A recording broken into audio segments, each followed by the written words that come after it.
Shalom Mishpacha, and welcome back with a third vlog with Adeena Sussman's Recipes, and we are going to start off this feast by making water challah.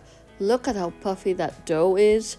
Water challah is a wonderful, light, vegan challah recipe that doesn't feature any eggs, and it becomes very fluffy and very crispy. So I'm going to braid my challah and prepare it as usual, and you are very welcome to join me along for this braiding ride. As usual, I will roll out my ropes into four. I really like the four-stranded braiding technique because it gives you quite a bit of nice height on your challah. One word of caution with water challah dough is that it's very, very fluffy and it is a bit more likely to sag. So you have to make sure that you knead it well and braid it quite firmly for it to hold its shape. First batch done, feel free to join me for the rest.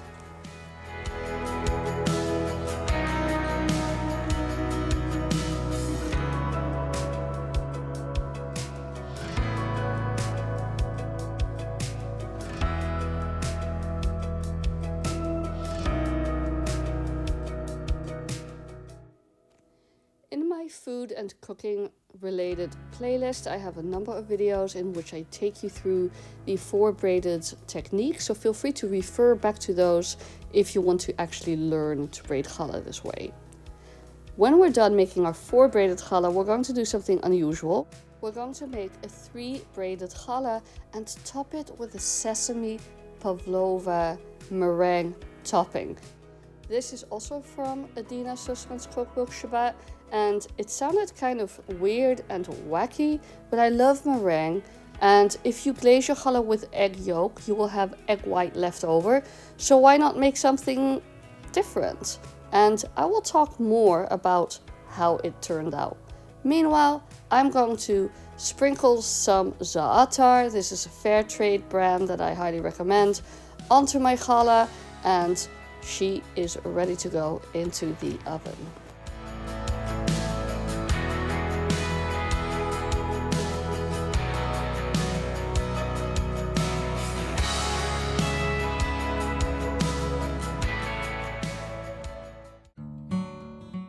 Here we go. Pavlova challah. Have you ever considered making a challah with an interesting topping? I never had, and this blew my mind.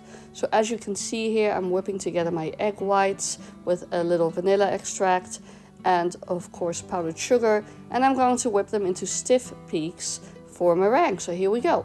And with what I had left over, I decided to pipe these cute little meringues. They are a great little parve snack, gluten-free dessert for people to nosh on. So I had that left over, and it was a great way to utilize my leftover egg whites, and it keeps great, so everyone loves it.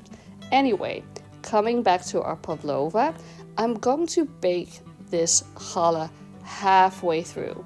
So my 3-stranded challah was braided with kind of a flat base, as you can see here, and then I baked it halfway through, put on the meringue, and then baked it again, and it came out amazing. We could not wait until dessert to tuck into it, and we just had it at the beginning of dinner and loved it. Now let's make some brownies. Brownies are easy enough, but what makes these brownies unique is that they have dates in them and some other secret ingredients that you can find in the recipe books. And the dates really do make this so much richer and denser, almost with like this caramelized intense flavor. I really thought this made a difference to the brownies, and I don't think I'm ever going to be making brownies without pureed dates.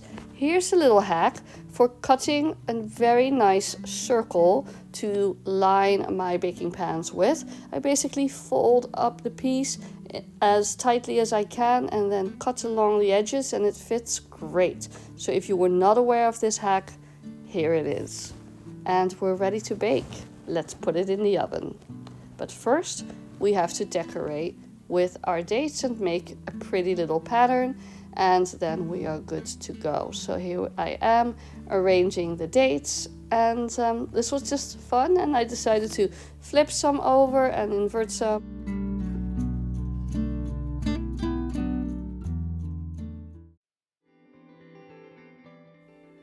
We are now going to make tomato jam. This is a very simple recipe.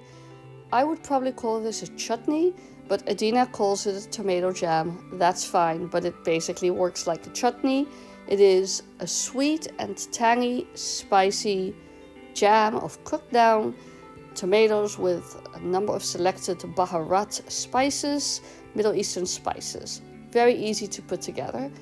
The chopped liver, which was vegetarian, might I add, was great. Unfortunately, my blender wasn't really working well, and I don't have a food processor, so I had to switch it out and basically mash it up by hand. But this was surprisingly good as well. This recipe blew my mind. It's very simple. The only thing that takes work is making those confit garlic. But once you've done that, the rest is pretty simple. And some kind of magic happens to those potatoes with the chicken layered on top and the chicken rubbed with spices and garlic, because those potatoes turn so schmaltzy and rich and creamy. Now the pride of place goes to this beef kubbeh beet soup. This was quite an operation, but the good news is that you can make this recipe in large batches and freeze it. And that's exactly what I did. I made a large batch and froze the rest for Rosh HaShanah. This was an amazing recipe. I'm a big fan of beets any time of day, but this soup was tangy and flavorful and delicate and also kind of refreshing. And then you put together the filling, which is minced meat wrapped in semolina flour, which makes this very interesting kind of meat-based dumpling, which was very tasty. First of all, I am making the soup here just by sauteing and browning my vegetables and spices, and then I add the beets, the liquid, etc. Now it's time to make the meatballs. They're just like any other meatball recipe, kind of simple and easy to put together. So let's go ahead and make those meatballs. I knead my meat and then chop everything finely and combine it. And really that's all there is to it. The finer you chop it, the better your result will be.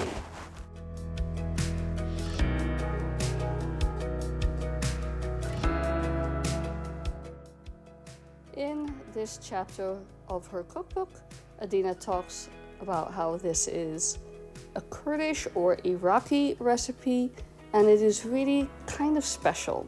It is quite a bit of work, so that's good to know ahead of time, but it really was something majestic and festive, so it would make a great spread for your Rosh HaShanah dinner. Here I am rolling up my little balls, making sure that I wet my hands in between so that they don't stick, and now I can set them aside to chill. I always chill my balls so that they firm up and won't fall apart as quickly. And I made the semolina dough, which was very simple and came together quickly, and wrapped one in another and immersed them in the soup to be cooked. And that is all there is to it.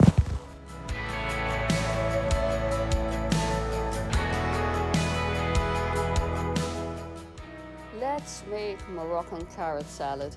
I have been making Moroccan carrot salad for decades because I've visited Morocco many times growing up in the Mediterranean. But I did like this recipe a lot, and I had kind of been winging it, and it's nice to get precise measurements and a precise sense of what it's supposed to taste like. So here I am just peeling and chopping my carrots. What you'll need for this is lime, dates, cilantro, carrots, and some other things to really bring out those flavors. You boil the carrots al dente, so soft but not too soft. They still need to have a little bit of firmness. You assemble the rest of your ingredients, chop fine your herbs and spices, combine everything and let it sit. It does take a little heat, so throw in some hot sauce. It can take it. And once you have completed your salad, time will do the rest. I can tell you, this is so much nicer the next day. And it looks happy and bright. So here we are, B'tei Avan, ready to sit at our dinner table. My husband had set the table and he did a beautiful job. And I'm showing you the total spread here.